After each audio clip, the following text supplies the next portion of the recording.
You're impossibly fast and strong.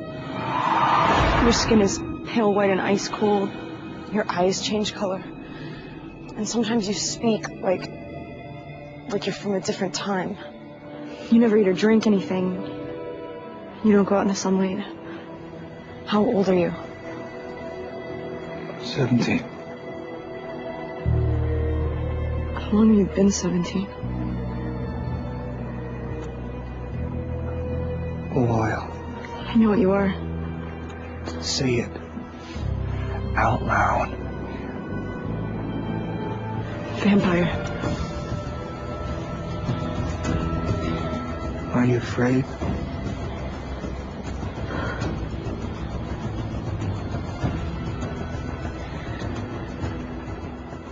No. Well, you should be messing around with vampires like that. Kristen Stewart plays Bella Swan in Twilight, and Catherine Hardwicke is the film's director. It's morning to you both. I don't want to give too much of the plot away, but it's fairly obvious that actually you're getting on with him quite well, and he's not all that he should be. Yes, that's true. That's very true. Yes, he's got a very pale complexion, hasn't he? That's a bit of a giveaway at the beginning, really, too. Well, he's British. Yes. That's Robert Pattinson. You guys don't have sun. We don't have much sun here. No, that's true. Although he doesn't sound British in the film. He's obviously American. He plays an American, doesn't he? Tell us a little bit about the plot. Well, it is kind of like, in a way, a Romeo and Juliet, but with vampires. Where instead of the two families that hate each other, you have two species, two different species. And so it's an impossible love, a forbidden love. And in some sense, comparisons have been made rather outrageously, we felt, with the Harry Potter series, because in fact they're entirely different. It's got a bit of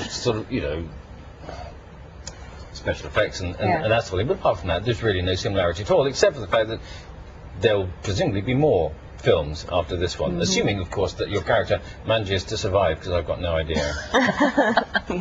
No, she's written in 4 other books, Stephanie Meyer has. And so presumably the sequels depend on the outcome of this one, but well, so far. The next one is going. Yeah, New Moon's going to go in the beginning of next year. Okay. So, just to get back to the plot then, you moved to a strange town to be with your dad, because your mum and dad split up, and it's very cold and wet there, and you don't get on with a lot of the people when you start. And then an interesting family group moves in called the Cullens. Now, tell us about them. So, apart from the fact they're very pale. The Cullens are...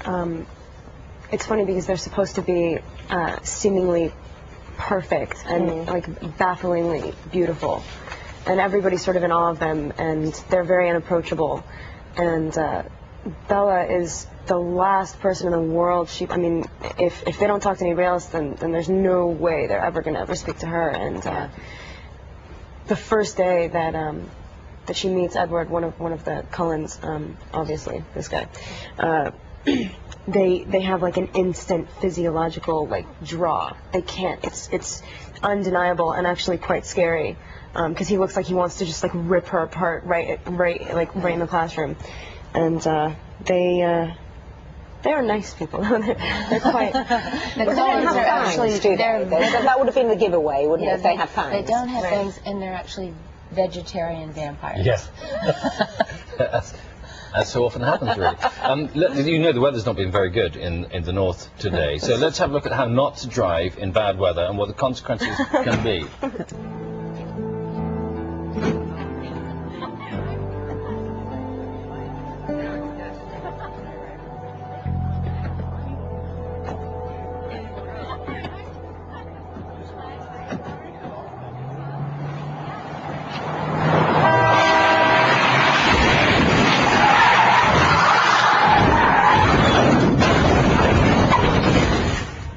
How did you get over to me so fast? I was standing right next to you, Bella. No. You were next to your car, across the lot. You read your head. I think you're confused. You stopped the van. You pushed it away with your hand. Well, nobody's gonna believe you. I know what I saw. You're not gonna let this go, are you? No. I wasn't gonna tell anybody. I just need to know the truth. It's a good thing he's good looking because you have to do so much eye contact with him in this film, don't you? Yeah, unfortunately. Yeah. And they change, they go black, then they're brown, you never know where his eyes are. Catherine, I wonder whether you thought that this was a sort of specifically a teen movie, because we've had just one email from a 54-year-old mother of two who's baffled by the constant references to it as being for teens. She's sophisticated, she says, she works in a bookshop, she finds the books absolutely engrossing. They're not for everybody, but the story goes way beyond the protagonist's ages. Well, I never thought they were just for teens, and neither did Stephanie Meyer when she wrote it. She wrote it was her dream, and she wrote this down, and then I guess the booksellers put it in the teen area, but it's really gone beyond teens. I know people of every age that are addicted to the 4 books, read them all, you know, in a row, and then have seen the movie up to 8 times. 8 times? I met one person on the second day in LA of opening. She was about 40, and she'd seen it 8 times.